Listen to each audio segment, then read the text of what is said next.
Ready? Hi, welcome to Saga Sunday. We are the Long Story Short Show. Now, before I started reading comic books, I thought the books were just going to be a bunch of rerun stories of the same heroes and the same villains. Until I found this comic series and I realized they can be so much more. So click on the link below to buy the volume yourself and support the official release. And don't forget to comment below who your favorite character is. So here we go, Chapter 8. Your girl is already feeling good because it's another flashback. So we open up with Elena. Elena is in the prison and she just finished the romantic novel. And her whole life has been changed. And her coworker couldn't care any less. Wait, she worked at the prison? She worked at the prison that Marco was at before they escaped. I thought she was arrested. No, he was arrested. That's why he wants to find her. Yes. Because, yes. She's AWOL. Yes. Oh. She's AWOL. He's a POW that escaped. Huh. Yeah. Why is this brain in a jar? I think it's squid, to be honest with you. But basically, she's saying that the book is amazing. It's pretty much about a couple doing boring things, but she thinks that's the whole point. And then she tells her coworker that she wants her to read it, and then there's a signal going off about one of the prisoners. So she's like, oh, don't worry. I'll go check it out. You just read the book and let me know what happens. She's like, I don't like horror books. She's like, yeah, but I'll buy you cigarettes. Yeah, she's like, I'll buy you cigarettes. I'll go check out this alarm. You read the book. And while she's leaving, she's like, I'm so excited for you because you get to experience it for the first time. And then that. He's like, I told you, Cartoon Network was the worst. Yep, and that's. Ain't this the one that hangs out with Prince Robot? No. That's not the girl that hangs out with Prince Robot? No, Prince Robot, his right-hand man when he killed the stock, was a guy, not a guy, not a girl. So Elena goes to check on the prisoner, and basically one of the rules is that they can't talk after a certain time. And so he's over there talking his Encanto, and so she's like, listen, you can't be talking. And he's like, and it was love at first sight, guys. They saw each other, he tried to say something to her, and then she punched him in the face. No talking after sunset. All right. Oh, sorry, she didn't punch him. In romantic comedies, it's called a meet cute. Okay. Sorry, she didn't punch him. She took her back of her gun and pop, smacked him. He lost a tooth. Yeah, it was love. So back to present day. Bar just put Hazel into her crib. Elena is sleeping in the bed because remember she had a sleep spell on her. She wakes up in a daze and is so shocked by everything she trips out of bed and bumps her head on the ground. And so Bar's like, oh, don't worry, Hazel's okay. I need to finish my project before everybody else comes back. And she's like, what project? But she's concussed, so she's going back to sleep. But where's Marco? Marco is on the closest planetoid with his mom fighting a giant naked monster. Yeah. And so of course his mom's like, let's fight, let's kill him. And Marco's like, whoa, we don't need to kill him. I can just bind him with a binding spell. She's like, listen, that thing is humongous. We ain't gonna bind this guy. Yeah, that thing is humongous. You can't do it by yourself. He's like, but we can do it together. She's like, ugh, this whole pacifist thing you got going on is really revolting. Like, I could throw up right now. So they combine their magic powers and they bind the naked monster. He falls to the ground. And they're like, yay, a win for them. So then we go back to Elena and she wakes up for the second time with a baby in her arms. And she's like, Hazel, how'd you get here?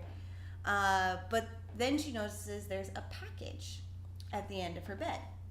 And so she goes and she thanks her father-in-law because she thinks they're close. And she's like, how could I be so lucky to have a father-in-law that's a seamstress? And he's like, don't you dare disrespect me. I am an armorer. And by the way, those clothes you're wearing protect you from ray guns and gunpowder. So you're welcome. Yeah, he's like spitting the wool out of like roses and stuff like that. Mm-hmm. Oh, but his heart hurts. Oh yeah, remember he has his disease, and so he only has a few months left to live because it's based on his heart. And he's telling Elena that he's accepted that one day his heart is going to stop and he's going to die. And the only reason why he's not telling his family is because he doesn't want his last few months of living to be full of like sorrow and sadness. He wants to do what he loves most for the people that he loves most. And so Elena goes and tells him why she loves Marco. That's kind of Yeah. I just read that. I wasn't even listening. Yeah. I was just reading what they were saying to each other. Yeah, so Elena tells him why she loves Marco because they are so different. And she said he's so beautiful. He laughs at his own jokes. Yeah, he can be very annoying. He's one of those that laughs at his own jokes. He's very self-righteous about what he wants to do. But he is so beautiful to her. And Bar at first doesn't understand. And he's like, beauty fades. Like, looks fade. She's like, oh, I know. I'm not talking about his beauty. And shout out to the artist. His looks. Shout out to the artist, Fiona Staples, because just that panel at the very end when they look at each other and she's like, I'm not talking about his looks. Yeah, that's pretty heavy. Heavy. This whole page is pretty heavy. Heavy. So we go back to Marco and his mom, and Marco is using his wedding ring, aka Gwendolyn's translator rings, to talk to the monster, to receive information of where Isabel could be. And they succeed. The monster tells him that Isabel is at the Shadow City. He said, Fard will eat your souls and piss them out Fard's anus. Yeah, that's the monster's name. His name's Fard. That's diarrhea. Fard. Yeah, but he's a monster. He doesn't care. So he tells him that Isabel's at the Shadow City, but they're not going to make it to her in time because the egg is about to hatch. And they're like, what are you talking about? What egg? He's like, you're not on a moon or a planet. You're on an egg, and it's going to hatch. Great. So we close up with Bosley, the freelancer agent, and he's taking calls and dealing with clients. One of the clients he's dealing with hasn't been getting paid, so he is highly upset and he's complaining to him. Yeah, anybody out there that does freelance, you know how that works. Remember the face, because that guy will be important later. Mustache is going to be important later. So then he picks up a call from Wreath High Command, and with the stock DOS and the Will MIA, the High Command is just highly upset with their freelancer services. Wait, what's this guy's name? This weird-looking guy? We don't know his name. Well, that's why I like to call him Bosley. He called that guy with the mustache the March, and then you have the Stock and the Will. Mm-hmm. So they all start with the. Yeah, they all start with the. And then there will also be twins later that you will meet, and they also start with the as well. Brio Talent Agency. So Bosley is talking to a rep from Wreath High Command because they're unhappy with their services.